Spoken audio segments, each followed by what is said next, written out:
नमस्कार दोस्तों। देखिए, आज मैं पूरा गेम बताने वाला हूँ कि निदेशालय की तरफ से किस तरह से पंचायत सहायकों के साथ गेम खेला जा रहा है, मैं आपको बताता हूँ। देखिए, एक पत्र जारी हुआ था जिसमें जो भुगतान करने की जो प्रक्रिया थी, उसमें हम लोग ये मान रहे थे कि पंचायत सहायक फेस के माध्यम से भुगतान की प्रक्रिया की जा रही है। मैं आपको एकदम अच्छे से बताता हूँ, आप इस वीडियो को पूरा देखकर आप पूरे निदेशालय की पूरी कहानी को समझिए कि हमें किस तरह से बेवकूफ़ पंचायत सहायकों को किस तरह से बेवकूफ़ बनाया जा रहा है, उसकी पूरी कहानी आप समझिए। देखिए, 24 मई 2024 को पत्र जारी होता है जिसमें यह कहा जाता है कि गेटवे पंचायत गेटवे का जो पोर्टल है उसको बने हुए 2 साल हो गए हैं। तो अब 24 मई 2024 के पत्र में यह कहा गया है कि इसमें पंचायत गेटवे पोर्टल पर सभी सुविधाओं को सम्मिलित करते हुए पंचायत सहायक ऐप पर पंचायत सहायकों द्वारा उपस्थिति जो दी जा रही है उसका जो फोटो है वो पंचायत गेटवे सॉफ्टवेयर में एकीकृत कर दिया गया है, जिसके फलस्वरूप पंचायत सहायक अकाउंटेंट कम डेटा ऑपरेटर द्वारा अपने ही रजिस्टर्ड मोबाइल से पंचायत गेटवे पर क्यूआर कोड वेरीफाई पर लॉगिन किया जा सकेगा तथा पंचायत सचिवालय में स्थापित कंप्यूटर सिस्टम से ही समस्त भुगतान किए जा सकेंगे, है ना। और इन्होंने ये कहा है कि पंचायत सहायक द्वारा अपने फोन पर panchayat gateway mobile app download करके इंस्टॉल किया जाए और दिनांक 22 मई 2024 से पंचायत गेटवे मोबाइल ऐप एवं पंचायत गेटवे पोर्टल की नवीन व्यवस्था के अनुसार भुगतान आदि की कार्रवाई की जाए। मतलब कि 24 मई 2024 के पत्र में यह साफ साफ कहा गया था कि जो फेस स्कैन की प्रक्रिया है, जो क्यूआर कोड स्कैन करने की प्रक्रिया है, वो सिर्फ और सिर्फ पंचायत सहायक का फेस लगेगा और पंचायत सहायक के मोबाइल से ही क्यूआर कोड को स्कैन किया जाएगा। जब ये आदेश 22 मई 2024 को आया तो प्रधान संघ और सचिव संघ के संगठन की तरफ से विरोध किया गया। उन्होंने ये विरोध जाहिर किया कि सिर्फ पंचायत सहायक को यह ताकत ना दी जाए बल्कि सचिव और प्रधान जी को भी इसमें जोड़ा जाए। ठीक है, तो 24 मई 2024 को जब ये आदेश आया था, इसके बाद दोबारा एक आदेश जारी होता है। कब आदेश जारी होता है? 10 जून 2024। ठीक है, पहला पत्र जारी हुआ जिसमें यह कहा गया कि सिर्फ पंचायत सहायक अपना फेस स्कैन करेगा और सिर्फ पंचायत सहायक के माध्यम से भुगतान होगा। यह बात कही गई 24 मई 2024 को। लेकिन एक पत्र दोबारा जारी हुआ। कब जारी हुआ? 10 जून 2024। और 10 जून 2024 में यह कहा गया कि बहुत सारी ग्राम पंचायतों में कम से कम 4821 ग्राम पंचायतों में पंचायत सहायक नहीं है, जिसकी वजह से भुगतान में दिक्कत हो सकती है। इसके लिए प्रधान और सचिव जी को भी इसमें जोड़ दिया जाए। मतलब कि जब संगठन की तरफ से विरोध हो गया, प्रधान संघ की तरफ से विरोध हुआ, सचिव संघ की तरफ से विरोध हुआ, तो निदेशालय बैक फुट पे हो गया, निदेशालय सरेंडर हो गया। और निदेशालय सरेंडर होने के बाद जब सरेंडर मोड में हो गया निदेशालय, तो उनको तब याद आया कि यार 4821 पंचायत सहायक तो है ही नहीं, तो फिर भुगतान कैसे हो सकता है। मतलब कि ये बात उनको 22 मई तक याद नहीं थी कि पंचायत सहायक नहीं है, लेकिन 10 जून को याद आ गया कि इतनी ग्राम पंचायतों में पंचायत सहायक तो है ही नहीं, तो भुगतान कैसे होगा। तो उन्होंने इसमें यह कह दिया कि इसमें पंचायत सहायक के अलावा सचिव और प्रधान जी का भी चेहरा ऐड किया जाएगा और उनके मोबाइल और उनके क्यूआर कोड के माध्यम से भी भुगतान हो सकता है ना। उन्होंने ये बात कही।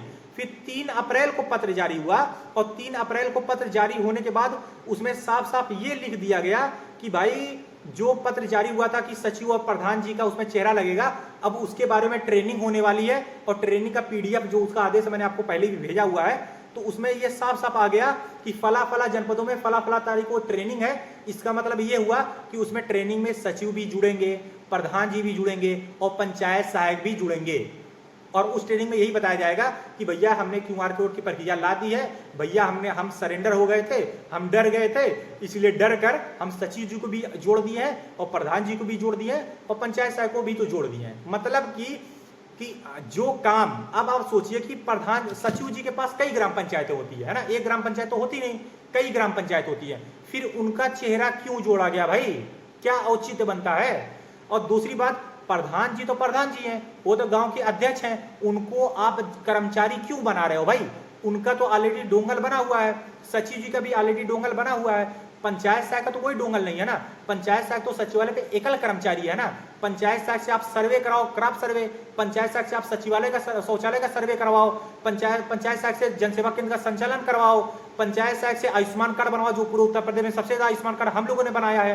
पंचायत सहायक से आप सारा काम करवा रहे हो, A to Z सर्वे करवा रहे हो, तब वहां पे प्रधान जी सहयोग नहीं करते हैं, तब वहां पे सचिव जी सहयोग नहीं करते हैं। जीरो पॉवर्टी जो मुख्यमंत्री जी का सबसे बड़ा उत्तर प्रदेश का जो योजना है, जिसमें पंचायत सहायकों की तरफ से लाखों सर्वे किए गए हैं, उसका भी क्रेडिट पंचायत सहायकों के पास जाता है। लेकिन हम सारा काम अकेले कर सकते हैं, लेकिन जब भुगतान की बात आएगी, जब भ्रष्टाचार को खत्म करने की बात आएगी, तो उसमें निदेशालय की तरफ से सचिव जी को भी जोड़ दिया गया है, प्रधान जी को भी जोड़ दिया गया है। तो भाई फायदा क्या हुआ? तो भ्रष्टाचार रुकेगा कैसे? यही तो लोग थे जो भ्रष्टाचार बढ़ा रहे थे, इसीलिए तो पंचायत सहायक की नियुक्ति हुई थी कि हम लोग भ्रष्टाचार को रोक सकें, भ्रष्टाचारी को रोक सकें। लेकिन आपने तो हमें बीच में फंसा दिया, प्रधान जी का भी फेस स्कैन ऐड कर दिया, सचिव जी का भी फेस स्कैन कर दिया, फिर पंचायत सहायक को भी फेस स्कैन ऐड कर दिया। फिर फायदा क्या हुआ भाई? फिर भ्रष्टाचार जैसे होता था आज भी होता रहेगा। पहले भी दबाव में लोग काम करते थे, आज भी पंचायत सहायक प्रधान और सचिव जी के बीच में दबाव में काम कर रहा है। निदेशालय के इस नियम को हम लोग पूर्ण रूप से विरोध करते हैं। पंचायत सहायक यूनियन का सिर्फ यही कहना है कि इस आदेश को वापस लिया जाए और इसमें सिर्फ और सिर्फ पंचायत सहायक का चेहरा ऐड किया जाए, और जहां पे पंचायत सहायक नहीं है वहां पे अन्य किसी कर्मचारी, जो चाहे वो सचिव हो, चाहे सफाई कर्मी हो या प्रधान जी हो, ऐसी स्थिति में वहां पे उनका फेस स्कैन करवाया जाए। लेकिन बाकी सारी ग्राम पंचायतों में जहां पे पंचायत सहायक कार्यरत हैं, 50,000 से ज्यादा पंचायत सहायक वर्तमान में काम कर रहे हैं, पंचायत भवन पे काम कर रहे हैं, तो उनका ही चेहरे से भुगतान होना चाहिए। मात्र सिर्फ और सिर्फ पंचायत सहायक का चेहरा लगना चाहिए, और सिर्फ पंचायत सहायक के QR कोड के माध्यम से, मोबाइल के माध्यम से भुगतान होना चाहिए। हम लोग निदेशालय की सरेंडर होने की स्थिति को हम लोग जानते हैं। इसमें आप लोग की दुविधाएं को हम लोग समझ रहे हैं कि यहाँ पे वोट बैंकिंग का गेम खेला जा रहा है। हम लोग पंचायत सहायक यूनियन उत्तर प्रदेश के हम सभी पढ़े लिखे और मेच्योर साथी हैं। हम सभी लोग अपने गांव के टॉपर हैं। एक एक हरकतों को हम लोग अच्छे से जानते हैं। हम लोग इस नियम का पूर्ण विरोध करते हैं, और हमारी मांग सिर्फ और सिर्फ यही है कि सिर्फ और सिर्फ पंचायत सहायक के माध्यम से भुगतान होना चाहिए। सिर्फ और सिर्फ पंचायत सहायक का चेहरा स्कैन होना चाहिए, और पंचायत सहायक के मोबाइल के माध्यम से ही QR कोड को स्कैन करके भुगतान होना चाहिए। अगर ये प्रक्रिया नहीं होती है और जबरदस्ती सचिव और प्रधान जी को जोड़कर ही काम करवाया जाता है, तो हम लोग इसका पूर्ण विरोध करेंगे, और हम लोग निदेशालय पर आकर इस चीज को भौतिक रूप से इसका विरोध करेंगे, जिसकी पूर्ण जिम्मेदारी पंचायत निदेशालय की होगी, पंचायती राज विभाग की होगी, और उसके पूरा जिम्मेदार आप ही लोग होंगे। हम लोग किसी भी तरह से टॉर्चर होना बर्दाश्त नहीं कर सकते, क्योंकि हम लोग अपनी आंख के सामने जो शौचालय में जो काम करने वाली समूह की महिलाएं होती है, उनकी भी स्थिति हम लोग अपनी आंख के सामने देख रहे हैं। उनको भी प्रधान और सचिव के बीच में रखकर मानदेय उनकी जो 9,000 होती है, कभी 6,000 दी जाती है, कभी 9,000 दी जाती है, तो 3,000 कोई और ले लेता है। कौन लेता है ये भी आप लोग अच्छे से जानते हैं, क्योंकि जो हैंडपंप का पैसा खा के बैठ सकता है, जो शौचालय पे पैसा खा के बैठ सकता है, जो आवास का पैसा खा के बैठ सकता है, हम लोग ऐसे लोगों को भली भांति जानते और पहचानते हैं। हम ऐसे लोगों की गुलामी करने के लिए नियुक्त नहीं हुए हैं। हमारी सरकार से यही मांग है, पंचायती राज विभाग से यही मांग है कि इस फरमान को वापस लिया जाए, और इसमें सिर्फ और सिर्फ भुगतान की प्रक्रिया में पंचायत सहायकों के माध्यम से भुगतान करवाया जाए, उनका फेस स्कैन किया जाए, सचिव जी को उसमें से हटाया जाए, प्रधान जी को उसमें से हटाया जाए, सिर्फ पंचायत सहायक के माध्यम से भुगतान हो। इसी चीज की हम लोग मांग करते हैं। मैं यासिर खान, पंचायत सहायक यूनियन उत्तर प्रदेश की तरफ से बहुत बहुत धन्यवाद। जय हिंद, जय भारत। और मैं आपसे एक बात कहूंगा कि सारा जितनी बात मैंने कही है, वो सारे आदेशों की जो PDF कॉपी है मैं डिस्क्रिप्शन में अबाउट में डाल दूंगा, और इस वीडियो को आप हर तरफ शेयर करिए, ताकि पंचायती राज विभाग की कहानी और हमारे साथ पंचायत सहायकों के साथ जो धोखा हो रहा है, जो छल हो रहा है, हमें जो बेवकूफ़ बनाने का काम हो रहा है, वो सारे पंचायत सहायकों के साथ साथ पूरे उत्तर प्रदेश की, पूरे भारत की, पूरे तमाम युवाओं की जनता को पता चले कि पंचायत सचिवालयों को किस तरह से कमजोर करने का काम पंचायती राज विभाग स्वयं कर रहा है। बहुत बहुत धन्यवाद। जय हिंद, जय भारत।